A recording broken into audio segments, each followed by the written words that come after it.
German প্রযুক্তি giant siemens বিশ্বজুড়ে তাদের ৫,০০০ কর্মী ছাঁটাই করতে যাচ্ছে।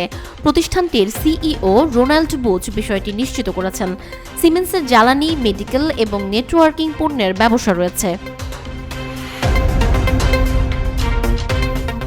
বিশ্বজুড়ে সিমেন্স প্রযুক্তি খাতে তাদের ব্যবসায় তীব্র প্রতিযোগিতার সম্মুখীন হচ্ছে।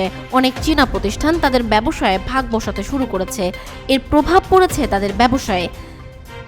ডিজিটাল ব্যবসায় এবছরের প্রথম প্রান্তিকে ৪৬% ক্ষতির মুখে পড়ে প্রতিষ্ঠানটি।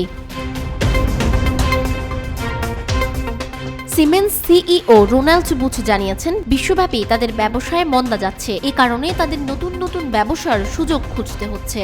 নতুন ব্যবসার জন্য অনেক কিছু বদলে গেছে, যার প্রভাব কোম্পানিটির কর্মীদের ওপরও পড়তে পারে।